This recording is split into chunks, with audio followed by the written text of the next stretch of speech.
ہندوستان کے قدیم مذاہب میں سے ایک مذہب جین مت بھی ہے، اور در حقیقت یہ جین ہندو دھرم کے خلاف عوامی رد عمل بھی ہے۔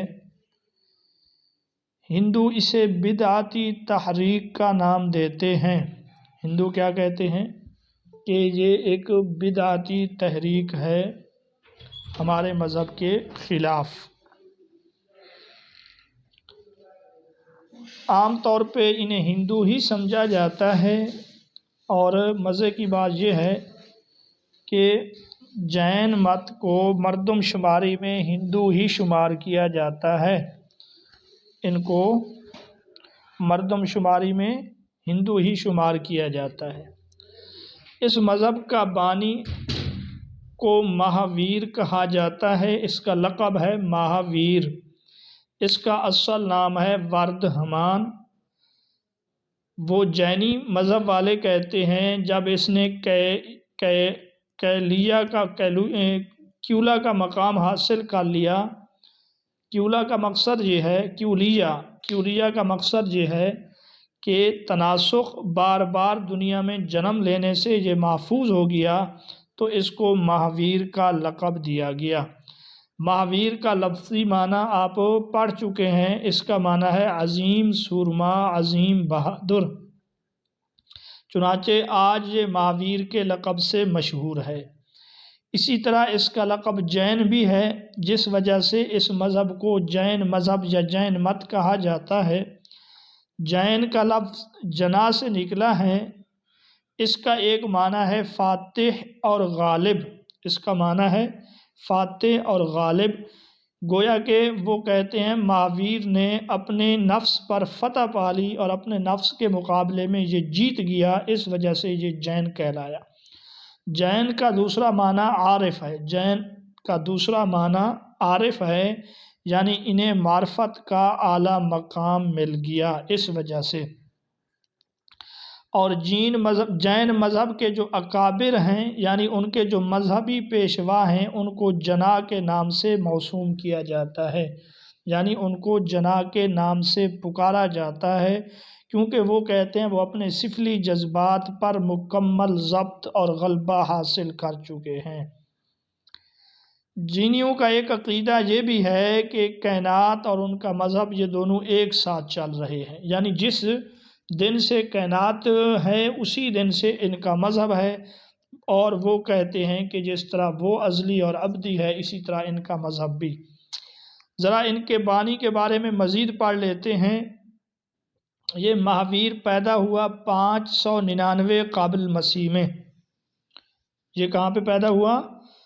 599 قبل مسیح میں ہندوستان کے شمال مشرقی علاقے میں ایک شہر ہے، اس کا نام ہے ویشالی۔ شہر کا نام ہے ویشالی۔ وہاں ایک گاؤں ہے جس کا نام تھا کنڈ پور۔ یہ آج کل صوبہ بہار جو ہندوستان کا ایک صوبہ ہے وہاں شامل ہے۔ گوتم بدھ کا نام سدھارتھ تھا۔ جین کے والد کا نام سدھارتھ ہے۔ گوتم کا تعلق بھی کھشتری خاندان سے تھا، اس کا تعلق بھی کھشتری خاندان سے ہے، ٹھیک ہے۔ اس کا والد بھی ایک ریاست کا حاکم تھا، جیسا کہ گوتم کا والد ایک ریاست کا حاکم تھا۔ گوتم کی والدہ کا نام مہا مایا تھا۔ مہاویر کی والدہ کا نام ترشالہ ہے۔ اس کی والدہ کا نام ترشالہ ہے، ٹھیک ہے۔ اور گوتم کی بیوی کا نام یشودھرا تھا، اس کی بیوی کا نام ہے یشودھا، یعنی راہ کو درمیان سے نکال دینا ہے۔ اس کی عمر کے متعلق کہا جاتا ہے کہ 22 سال کی عمر میں اس کی شادی کی گئی ہے، اور اس کا ایک بیٹی پیدا ہوئی جس کا نام انوجا رکھا گیا۔ یہ وہ مذہب ہے جس میں خودکشی کی حوصلہ افزائی کی جاتی ہے، اور خودکشی کو ایک مقدس موت سمجھا جاتا ہے۔ اس وجہ سے اس کے والدین نے بھی خودکشی کی تھی۔ گوتم کے والدین نے بھی کیا کی تھی؟ خودکشی۔ تو مہاویر کی عمر اس وقت 30 سال تھی جب ان کے والدین نے خودکشی کی ہے، اور اس مذہب میں خودکشی کا طریقہ یہ ہے کہ خود کو فاقے سے مار کر، بھوک سے مار کر خودکشی کی جائے، ٹھیک ہے۔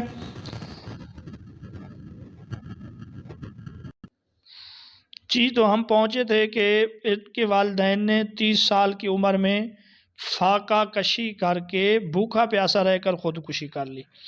اس کے متعلق ایک اور بات بھی یاد رکھیں کہ اس کو مہاویر کا خطاب ایک تو اس وجہ سے دیا گیا، ایک اور بات بھی کی جاتی ہے کہ بچپن میں یہ اپنے بچوں کے ساتھ جو اس کے ہم عمر تھے کھیل رہا تھا، شاہی استبل کا ایک ہاتھی بھاگا، بچے ادھر ادھر بھاگ گئے، اس نے کمال بہادری کا مظاہرہ کرتے ہوئے ہاتھی کو سونڈ سے پکڑا اور سونڈ سے پکڑ کر ہاتھی کے اوپر سوار ہو گیا، اس وجہ سے اس کا نام پڑ گیا مہاویر یعنی بہادر۔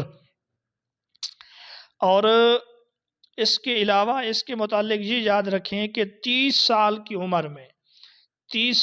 عمر میں جب اس کے والدین نے خودکشی کی تو اس نے ہندو مذہب کو خیر باد کہا، ٹھیک ہے۔ 30 سال کی عمر میں گویا کہ یہ نروان کے حصول کے لیے نکل پڑا، اور اس نے سارا لباس سب کچھ چھوڑ کے 2 کپڑوں کا صرف ایک جوڑا اپنے پاس رکھ لیا اور راہب لوگوں کے ایک گروہ میں شامل ہو گیا، اور اس نے احسا کا اصول اپنایا جس کا معنی تھا عدم تشدد، یعنی جس کا مقصد یہ تھا کہ کسی بھی جاندار کو کسی بھی طریقے سے اذیت اور تکلیف نہ دینا۔ چنانچہ کہتے ہیں اس کو کتوں نے کاٹ کھایا، لوگوں نے اس کے آس پاس اس کو تپش دینے کے لیے آگ جلائی، ٹھنڈے پانی اس کے اوپر ڈالے، لوگوں نے اس کو بہت ذلیل کیا، لیکن اس نے کسی کو کچھ نہیں کہا، کسی سے بدلہ نہیں لیا۔ 12 سال تک یہ نجات کی تلاش میں پھرتا رہا۔ کتنے سال تک؟ 12 سال تک۔ 30 سال کی عمر میں یہ نکلا ہے، 12 سال کی عمر تک یہ اس کی تلاش میں، نروان کی تلاش میں پھرتا رہا۔ تو گویا کہ کل کتنے سال اس نے وہ کیے؟ 12 سال نروان کے حصول میں، گویا کہ اس نے 12 سال، جبکہ اس سے پہلے جو گوتم گزرا ہے اس کو اس کا آدھا وقت لگا تھا، یعنی کہ 6 سال۔ یہ آپ سب کچھ پڑھ چکے ہیں۔ اب جناب 42 سال کی عمر میں انہیں کامل نروان حاصل ہو گیا۔ اس نے دوسرے لوگوں کو بھی اس چیز کی تبلیغ کی۔ کہا جاتا ہے کہ اس کی زندگی میں ہی 50,000 کے قریب راہب اس کے پیروکار بن گئے، اور اس کی کل عمر 72 سال ہے۔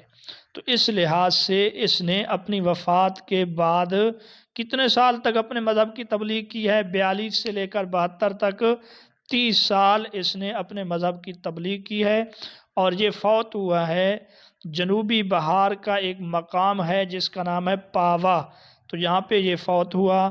کہا جاتا ہے اس کے ماننے والوں کی تعداد اس کی زندگی میں ہی 5 لاکھ تک پہنچ گئی تھی، اور جن میں سے 50,000 کے قریب جو تھے وہ راہب تھے۔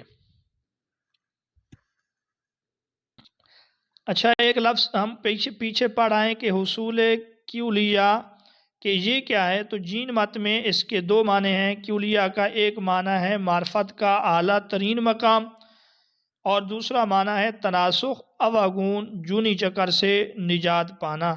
تو یہاں اس کے دونوں معنی درست ہو سکتے ہیں، ٹھیک ہے۔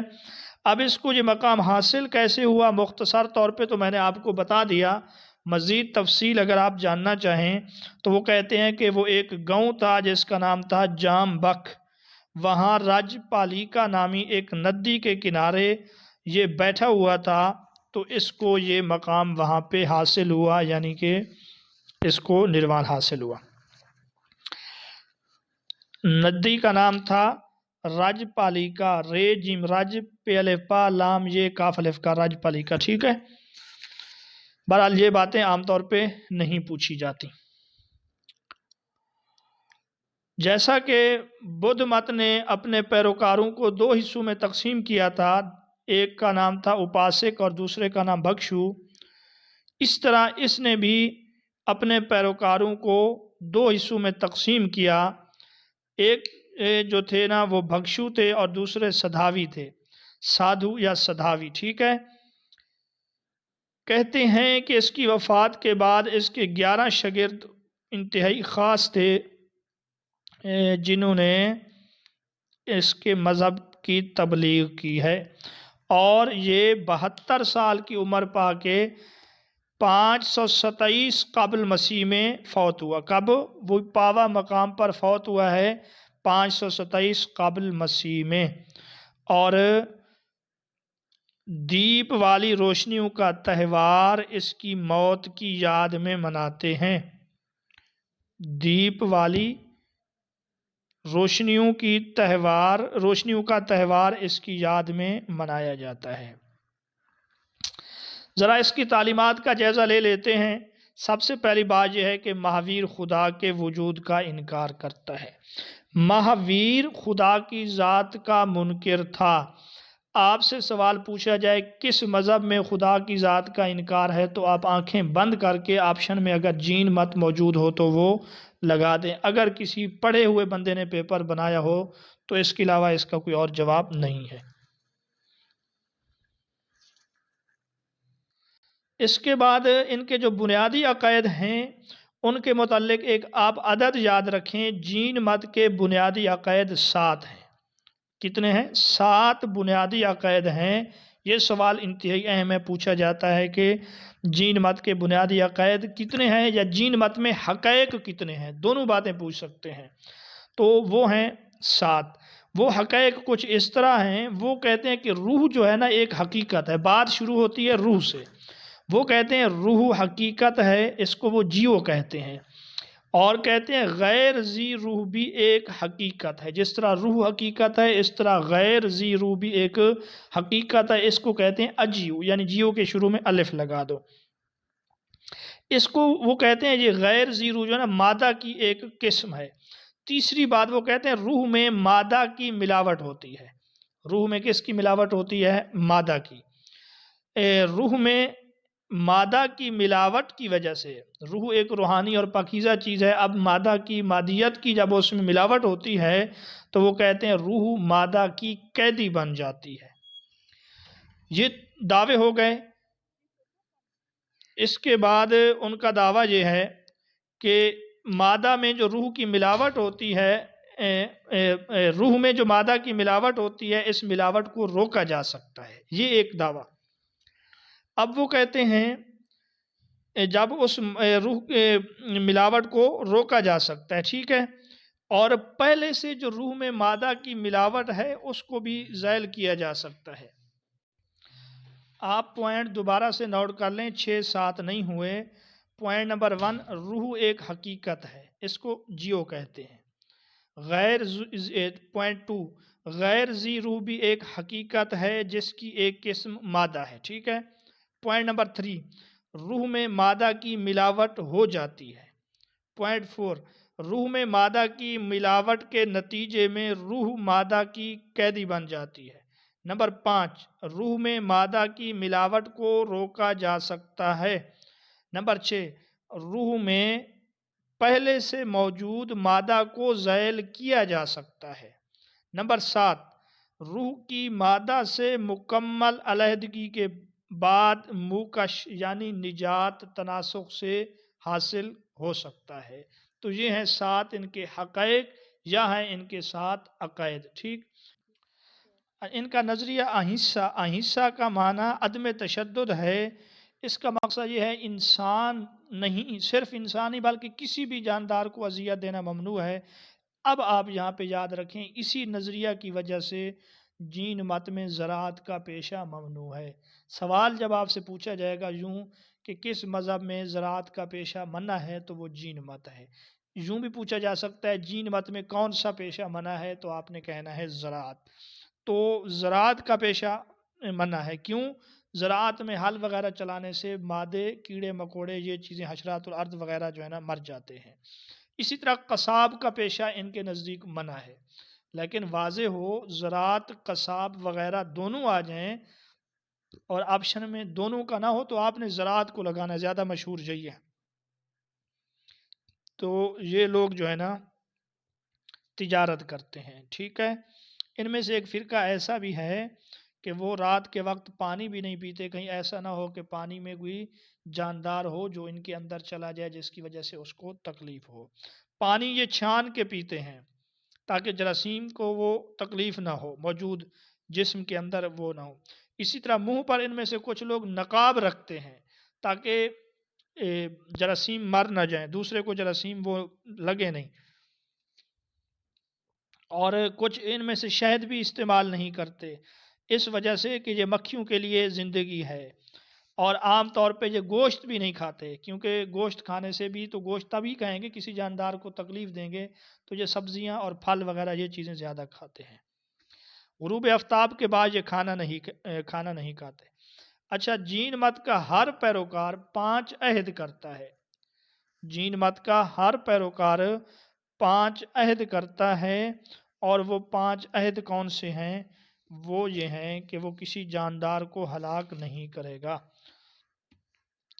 یہ سوال آپ سے یہاں پہ ایسے بنے گا، اعمال کی درستگی کی بنیاد کتنی باتوں پر ہے؟ جین مت میں اعمال کی درستگی کی بنیاد 5 باتوں پر رکھی گئی ہے۔ نمبر 1، کسی جاندار کو ہلاک نہ کرنا، ٹھیک ہے؟ اس کو ہمسا یا آزادی بھی کہتے ہیں، بالکل دانت بھی صاف نہیں کرتے یہ لوگ، اس کو کہتے ہیں ہمسا یا آزادی۔ کیا کہتے ہیں اس کو؟ ہمسا یا آزادی، کسی زیرو کو تکلیف نہ دینا۔ اور دوسرے نمبر پہ یہ ہے وہ کبھی جھوٹ نہیں بولے گا، اس کو وہ ستیام یا راستی کہتے ہیں، یعنی راستی کا معنی سچائی۔ اور تیسرے نمبر پر ہے استیام، استیام یعنی ستیام کے شروع میں الف لگا دو، اس کا معنی یہ ہے حلال روزی کمانا، یعنی حرام اور ناجائز طریقوں سے وہ بچے گا۔ چوتھے نمبر پر ہے برہمچاری، برہمچاری کا معنی ہے عفت اور پاک دامنی کی زندگی بسر کرے گا۔ کس کی؟ عفت اور پاک دامنی کی زندگی بسر کرے گا۔ اور 5ویں نمبر پر جو ہے اس کو کہتے ہیں اپری گراہا۔ اپری گراہا کا معنی یوں ہے کہ وہ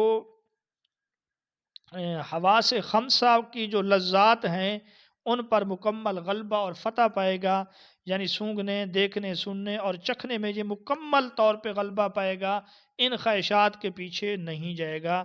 یہ ہیں ان کے 5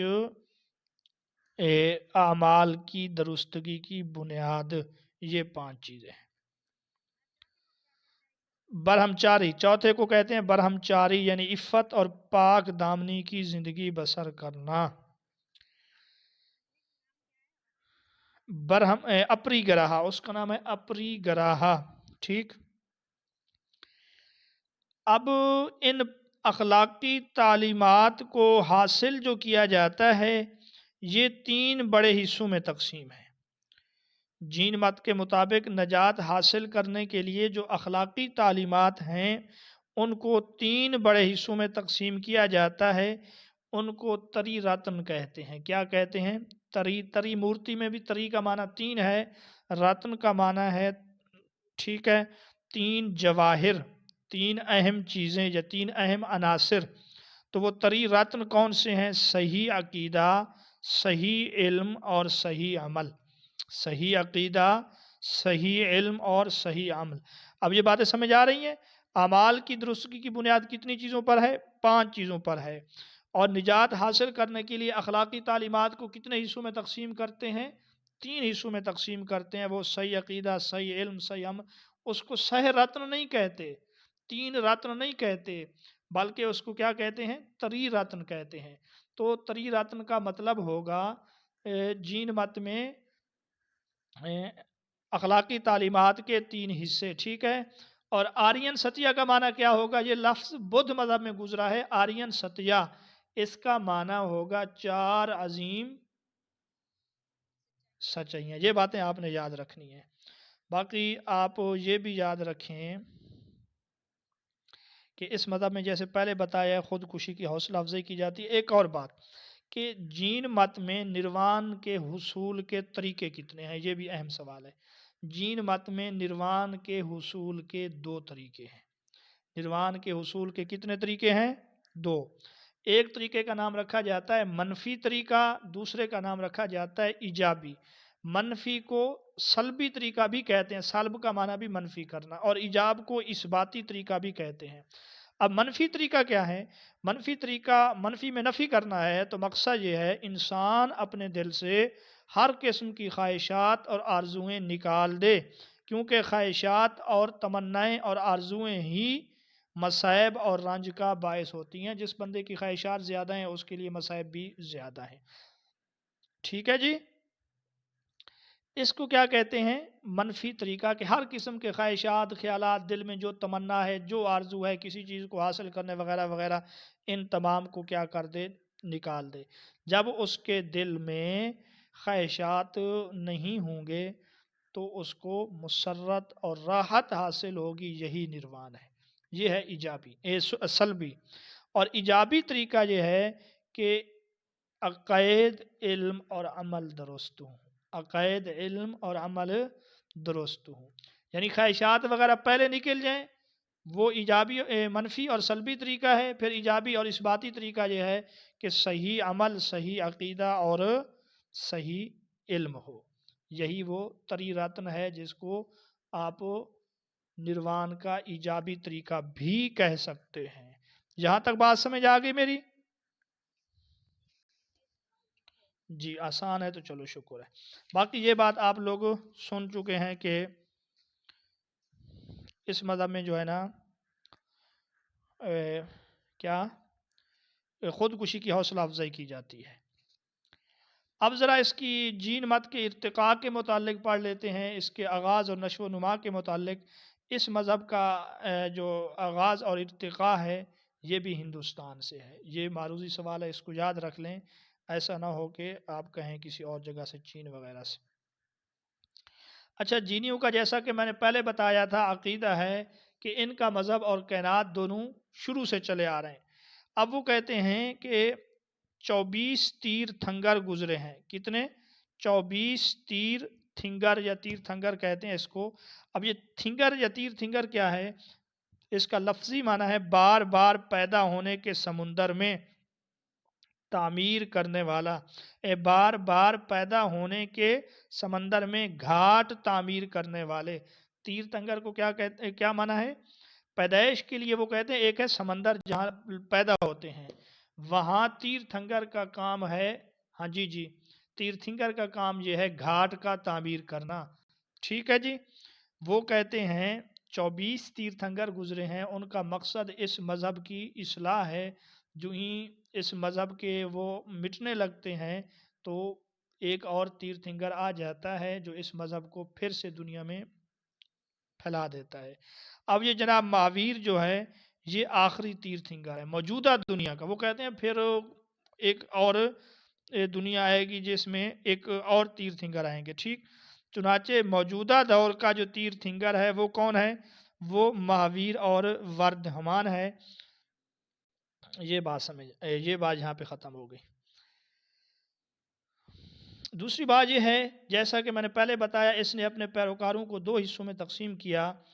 کچھ دنیا دار ہیں، کچھ دنیا دار ہیں، کچھ بالکل دنیا کو ترک کر چکے ہیں۔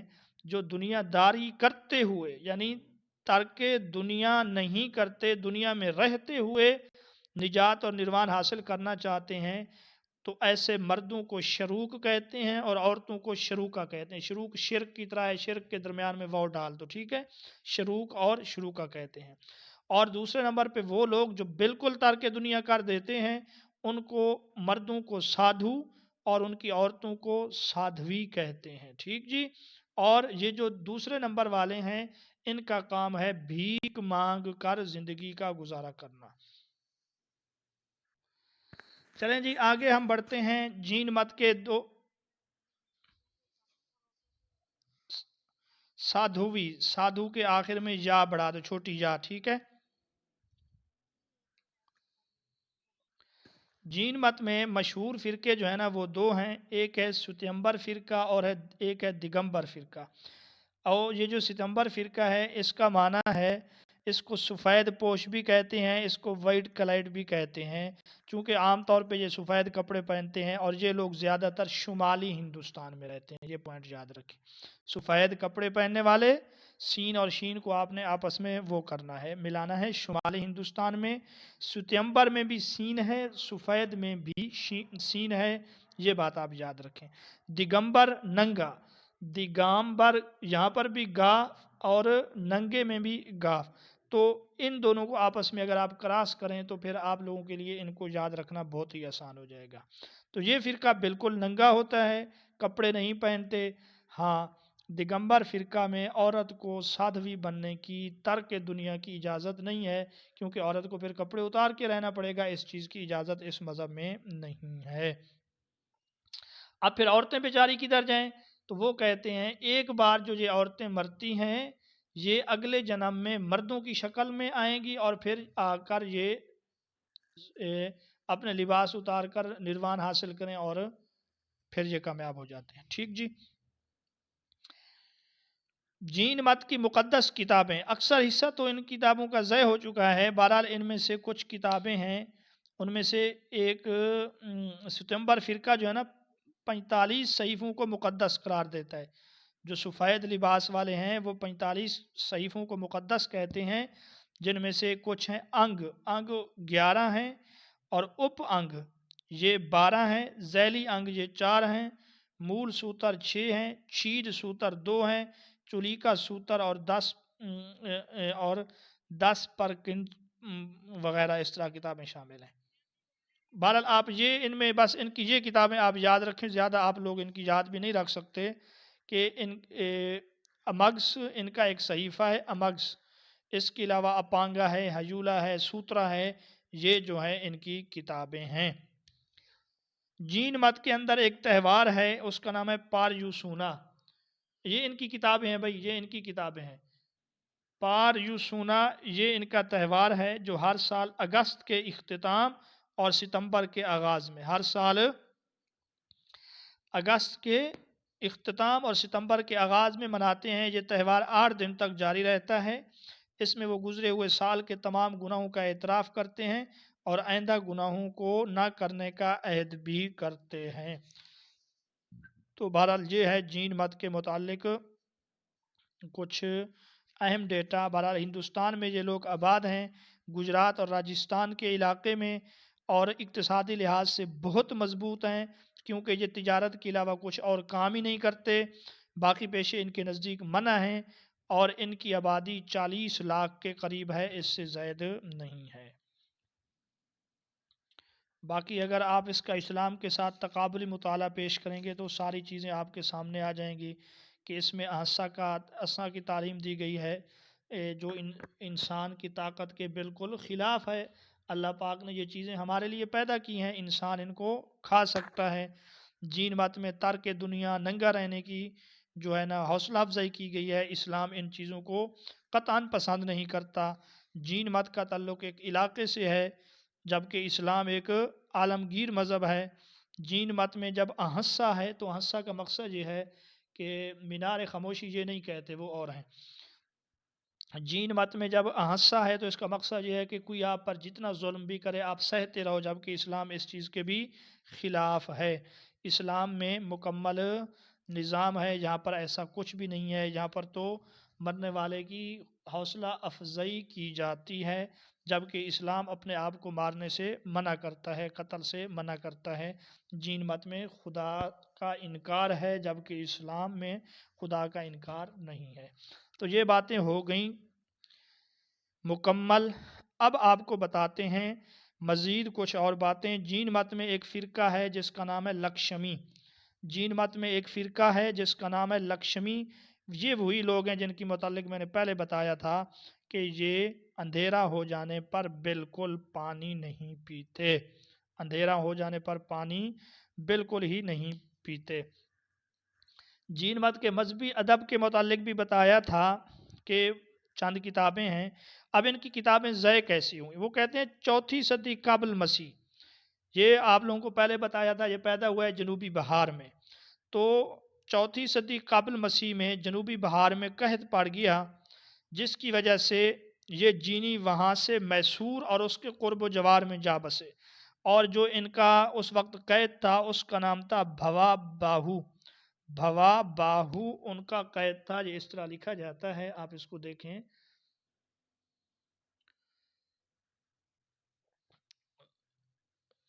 ٹھیک ہے جی، بلکہ واو سے پہلے ہا موجود ہے یوں۔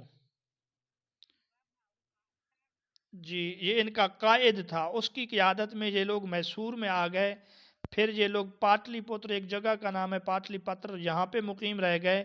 یہاں انہوں نے ایک کونسل قائم کی، تو انہوں نے 12 امگس کتابیں مرتب کی ہیں۔ کتنی؟ 12 امگس یہ کتابیں ہیں، یہ مرتب کی۔ پھر اس کے بعد 5ویں یا 6ٹھی صدی میں، وہ قابل مسیح نہیں، اب صدی میں انہوں نے ضلع گجرات میں ایک دوسری کونسل قائم کی، تو وہاں پہ امگس ان کا ایک صحیفہ وہ ہوا، اور اس کے علاوہ کچھ اور کتابیں بھی ہیں جن میں اپانگا ہے، حجولہ ہے، سوتر ہے، وغیرہ ہے۔ اچھا، جس طرح جین مذہب کے آپ نے ادھر پڑھا ہے کہ بدھ مذہب کو ایک چندر گپت موریہ کے خاندان میں سے ایک نے قبول کر لیا تھا، اسی طرح بعد میں جین مت کو بھی انہوں نے قبول کر لیا تھا، اور جین مت کو پھر ان کے زمانے میں جو ہے عروج حاصل ہوا۔ اور یہ لوگ چونکہ جانوروں کو تکلیف نہیں دیتے، تو یہ جانوروں کے آرام کے خیال سے گوشالہ قائم کرتے ہیں۔ گوشالہ کا مطلب وہ جگہیں جہاں جانوروں کے ہسپتال یا علاج یا ان کو آرام دیا جاتا ہے۔ گوشالہ آپ نے دیکھ لیا، میں نے لکھ کے بھیج دیا ہے، ٹھیک ہے۔ جین مت کے نزدیک تین لوگوں کے دل انتہائی سیاہ ہیں، تین قسم کے لوگوں کے دل انتہائی سیاہ ہیں، وہ نورانیت سے محروم ہیں، وہ ہے فوجی، شکاری اور قصاب، ٹھیک ہے، یہ تین نورانیت سے محروم ہیں۔ آپ لوگوں کو جیسے میں نے بتایا ہے کہ جین مت میں جو فرقہ ہے نا، جو سادھو ہیں، وہ یہ حلف اٹھاتے ہیں لازمی طور پہ کسی ذی روح کو ایذا نہیں دیں گے، نہ ایذا پہنچیں گے، نہ اگر کوئی اور ایذا دے تو اس کے اوپر وہ خوش یا راضی ہوں گے۔ اسی طرح ان سے تجرد کا بھی حلف لیا جاتا ہے، یعنی کہ وہ ساری عمر شادی نہیں کریں گے بلکہ راہبانہ زندگی گزاریں گے۔ ٹھیک ہے جی، کیونکہ وہ کہتے ہیں کہ جو مہاویر تھا اس نے کبھی شادی نہیں کی۔ جینیوں میں ممنوع پیشہ کون سا ہے؟ قصاب کا پیشہ بھی ممنوع ہے، اور اس کے علاوہ زراعت کا پیشہ بھی ممنوع ہے۔ اس کے علاوہ ایک اور پیشہ ہے، وہ ہے ماہی گیری، مچھلی پکڑنا، یہ پیشہ بھی ممنوع ہے۔ جین مت میں ذات پات کی کوئی تمیز نہیں ہے، عبادت اور قربانی پر مکمل پابندی ہے، کیونکہ قربانی سے جانور کو پھر وہ تکلیف دیں گے۔ اس کے علاوہ خدا کا انکار ہے، یہ ویدوں کو بھی نہیں مانتے، سنسکرت زبان کو مقدس ہی نہیں سمجھتے، باقی جو ہے نا سنسکرت کو مقدس سمجھتے ہیں۔ ہاں، ان کے ہاں جنت اور دوزخ کا تصور پایا جاتا ہے، جنت اور دوزخ کا تصور ان کے ہاں پایا جاتا ہے، اور وہ کہتے ہیں نروان کے حصول کا واحد طریقہ جو ہے وہ نیک اعمال ہے۔ نروان کو آپ کیسے حاصل کر سکتے ہیں؟ صرف نیک اعمال کے ذریعے ہی حاصل کر سکتے ہیں، اس کے علاوہ کوئی اور طریقہ نہیں ہے۔ تو یہ بس اس مذہب کے متعلق اہم باتیں تھیں، اس کے علاوہ کوئی بات مجھے نظر نہیں آ رہی۔ بعد میں جو ہے نا، اب ان کے مندر ہیں جہاں پہ یہ عبادت کرتے ہیں، خصوصاً کوہ ابو ایک جگہ کا نام ہے، یہاں پہ ان کے مندر پائے جاتے ہیں، اور بڑے عالی شان اور مضبوط قسم کے ان کے مندر ہیں، ٹھیک ہے۔ ہاں، اور وہ تین قسم جو ہے نا وہ ہیں، ایک ہے فوجی، اور ایک ہے قصاب، اور ایک تیسرے نمبر پہ کون تھے جن کے دل نورانیت سے معروم ہیں؟ شکاری، زبردست۔